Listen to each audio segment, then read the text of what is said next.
vineyard building. That's where all groups will be gathering to assemble to take the route. From the vineyard building, you leave, go on to the Emma Plain, go straight across in front of the Jump Up Casino to the library. You will make a left turn on the Carnegie Street and pass in front of Afu, come straight down on the Carnegie Street, and go all the way to the end, and make the right turn on Percy La Vega Street, and come back up on the cornfield to the village. Now, the uniqueness of this cultural parade is that everyone will be wearing St. Martin folkloric attire. That's the format that we're doing this year. Everyone is to wear folkloric attire. We've made samples, we've shown samples. There's samples available to be seen at the arts and craft shop on the front street. We're also depicting the various traditions of the island: salt pickers, coal workers, market vendors, you name it, cultivators. That's what we're doing. For now, we have about 30 groups inscribed, confirmed to take part in this parade, and there are yet other people outside that have not signed up, but they're saying yes, we are coming. So people are gearing up, making their costumes or making their dresses. We talk about especially the floral print that is indicative of St. Martin's culture that was used in the past. Both north and south were using the floral material. So you're going to see lots of different various designs of folkloric wear in the floral material. One special section we have is also the depiction of Yaya dress. All who know Yaya was a cultural icon, and she had a particular dress that she wore, the patch dress. That's going to be also shown in this parade. So all in all, it's going to be a fantastic display where we, I think for once, we showcase something that it's originally St. Martin. I think we're going to see a lot of stuff that we can relate to from the past to now. And we're hoping to that after this, that it brings an awakening to us all to put the emphasis on culture, and we can all start to relive it again in terms of the various celebrations and the various events that will be held on the island. We do support them because this is where we are now, and I think it's going to be fantastic. So I'm urging the persons at home, don't stay home, come out to support, number one, but also to see, because I think in seeing it, you want to participate in it for another year. And so as we go on every year, we look to keep it so we can really say that St. Martin has a heritage that we can upkeep. They've been looking at cutting costs in all areas so that we do not spend and assess in terms of what we don't really need to. What I would like to say is that the information regarding the festival village in terms of booth owners who would like to own a booth during the St. Martin's Day festivities when we get to the village, registration for November 11th can be obtained at the office of the festival village from Monday to Friday from 9 a.m. to 5 p.m. Registration will be closed on Friday, October 30th. So we do encourage everyone to get registered early if you would like to have a booth on the day of St. Martin's Day. And let's say on November 11th, the festival village will be open from 9 a.m. until 9 p.m. Though there are various activities in various areas, the village will be open during that time for persons who would like to swing by and get something to eat or something to drink. What I'd like to encourage the community to do is to ensure that in order to show us that you're in this celebration with us is to purchase St. Martin's flag and represent us as St. Martin, our culture, and come out and really enjoy what the ministry and the community has put together in your benefit for enjoying this year's St. Martin's Day celebration.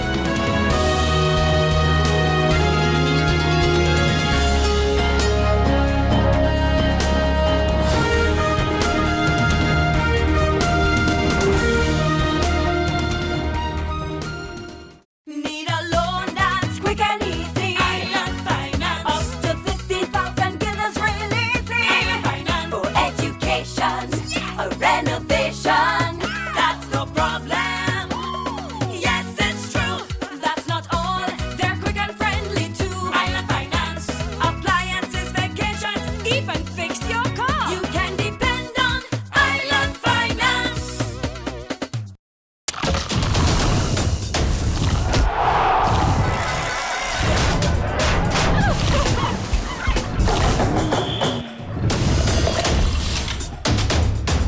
Vitamalt takes care of you. And now, check under the marked caps for a chance to win prizes. More detail on press. Anybody bingo? Nobody bingo.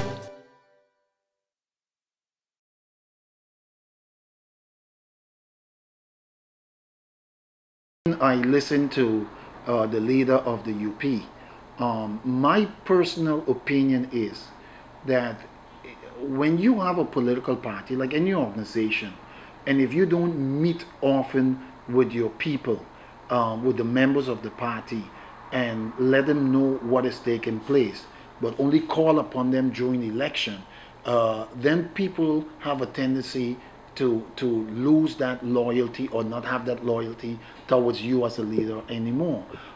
I believe that all the major parties, I've seen it, and I believe that the National Alliance, the UP, the Democratic Party, that they have a tendency that after the election and whoever gets in, so that become the inner circle because they need each other.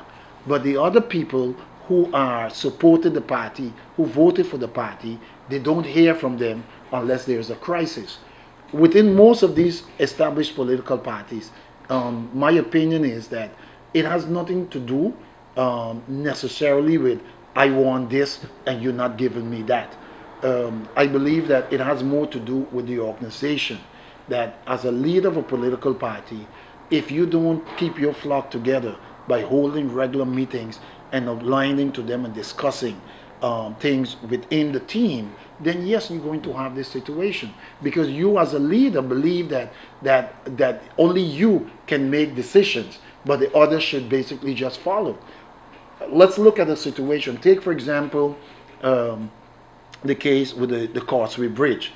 Now, I know that there were members, from what I was made to understand, who were interested in expanding the medical center.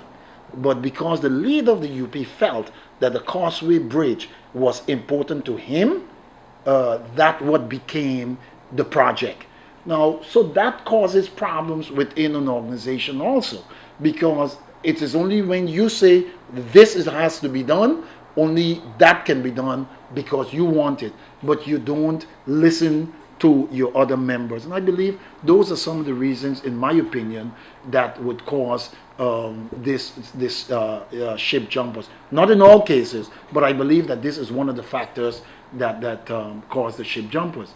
But I have said from day one, even when we started the One St. Martin People Party, that the direction we should consider going is basically the system that we have on the French side, a runoff system, where the majority, so if you have 4 or 5 parties that basically run for office, and if none of the parties wins a majority, then the 2 largest party would have a runoff the week after.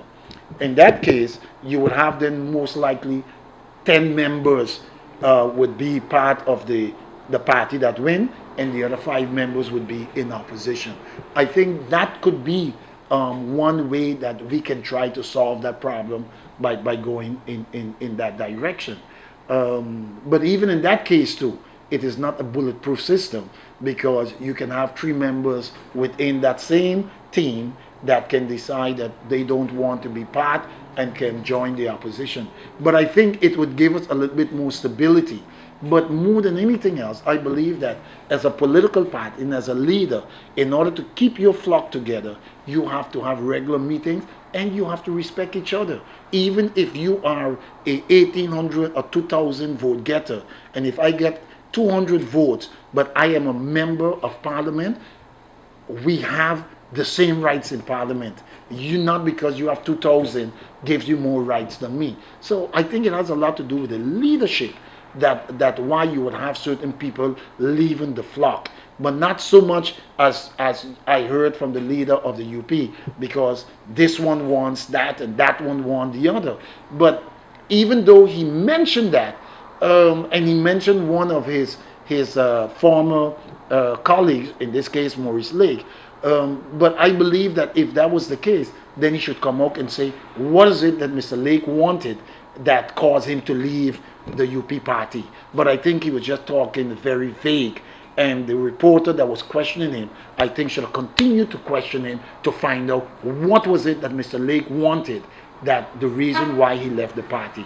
But it leaves people out there to think, but not to basically let them know exactly what it was that Mr. Lake wanted, why he basically left the United People Party. And I think it's going to be still interesting to hear, because I believe that Mr. Lake should not take that basically just like that, because he is being accused of leaving because he wanted something. So therefore I think he should come out to let the people know what it is that he wanted, or did he indeed want something. But nevertheless, that is all internal within the UP. I think what is important to the people of St. Martin, that we must be able to put a government in place to be able to carry out the things that are very important to them. The expansion of the medical center. Because many of those members of parliament, God forbid if they fall sick, they have the opportunity to catch a flight or a private jet and fly to Jackson Memorial in Florida. But the ordinary people would have to either wait for the SFV to give them the money, make contact for them to go to Santo Domingo or to go to Colombia. And I think that is unfair to the majority of the people, while people have put them in office, and one of the most important projects should have been the expansion of the medical center. And so there are so many other issues of high importance, or for example, the cost of living. All of those are issues that the parliament as well as the government of St. Martin should have worked on. In a year time, yes, a lot could have been done in a year time. Is there anything that they can point that they have done in a year time? Absolutely nothing. We look at crime. Crime continued to be on the rise. Any honorable, I can recall years ago when former minister in Curacao, Pedro Atacho, when they had one or two jailbreaks at Coralspech, and what he did, he resigned because he felt that this happened under his watch.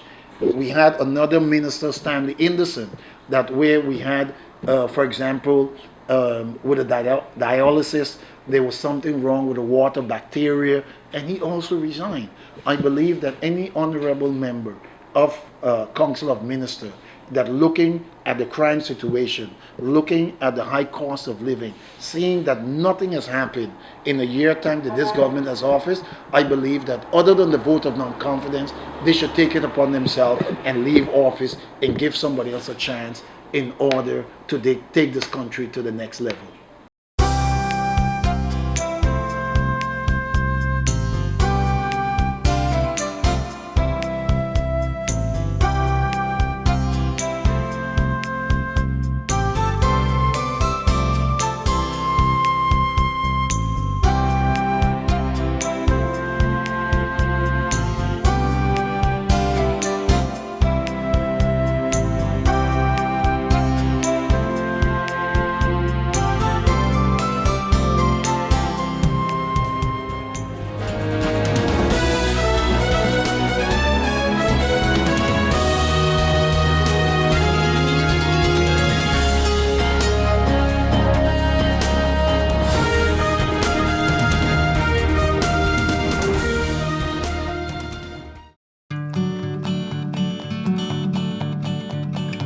It's been said that behind every door, possibility awaits.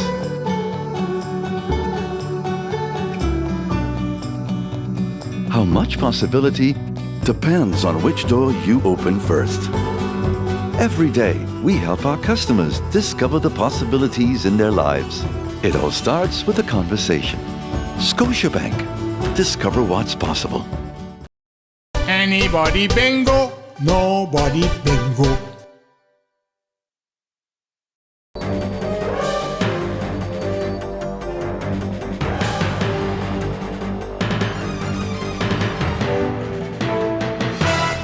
In my opinion, everything is perfect and you would be great for the job. But I see here that there's a 2-year gap in your resume. What did you do? I was hospitalized for mental illness. Oh, mental illness? I've undergone treatment and I have a wonderful family that supports me. Well, that is good news. No, it's fine. I'm recovered. We'll contact you, okay? For a better understanding of mental health and what you can do to stop mental health stigma, please go to the Mental Health Foundation's website at www.mhf-sxm.com. Need a loan that's quick and easy. Island Finance. Up to 50,000 guineas really easy. Island Finance. For education, a renovation. That's no problem. Yes, it's true. That's not all. They're quick and friendly too. Island Finance. Appliances, vacations, even fix your car. You can depend on Island Finance.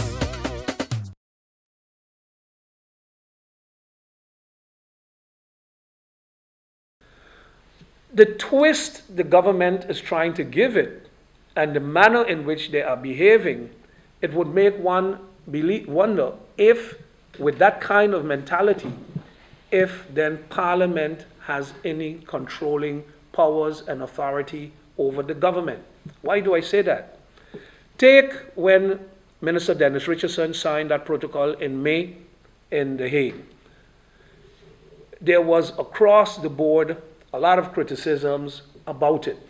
Now, had we brought Minister Dennis Richardson to Parliament and questioned him and eventually bring a vote of no confidence against him, the manner in which Minister Marcel Gomes and the rest of his cabinet is behaving, it would have been, no, Article 33 says a minister that gets a vote of no confidence has to tender his resignation or make his position available, but it didn't say when. So guess what? Dennis Richardson will stay on until we decide whether he will leave or not. And in the meantime, the Council of Ministers is going to dissolve Parliament using Article 59. If the motion of no confidence was brought against two ministers, Dennis Richardson and Marcel Gomes, then it would give them the right not to tender their resignation, but to go to the Council of Ministers, muster some support, and dissolve Parliament. So what that would mean, that in the future, if we draw from this kind of behavior, any minister can do whatever he or she wants, and go beyond to Parliament if Parliament dare question them, and go further than that, and look to reprimand them in the sense of, let's say, removing them from office because what you have done as minister is not acceptable. The situation with crime on the island gets worse by the day. Right now, as we speak, we are looking at a few hours ago at 9 o'clock in the morning, another one was executed. Another person gone down on the streets of St. Martin. It would be probably number 7 in the past couple of weeks, including a police officer. Does that warrant a debate on the floor of Parliament, calling the Justice Minister and pointing out to him that his policies in fighting crime have not worked? But no, Parliament has to be careful. Because if Parliament tries to point out to the Minister of Justice that his justice approach, his policy to fight crime is not yielding results, and therefore Parliament can no longer support this minister, then Parliament is in trouble. Because then the minister goes over to the government building, gets his colleagues together, and say, Parliament has a beef with me, or Parliament has a beef with us, so let's dissolve that Parliament. So we would never be able to govern as Parliament, exercise control over government if government uses Article 59 every time that you bring a motion of no confidence against one or more ministers, that they can strike back and dissolve Parliament. That could have never been the intention of that article. If we would look at the political players, they have all worked together at some point in time. So does it make William Ireland a hypocrite because now he is working with MP Maurice Lake, or does that make MP Maurice Lake a hypocrite because he's working with William Ireland? Absolutely not. It happens in the Netherlands. They criticize each other back and forth, but after the election, if this party has to come together, they work together.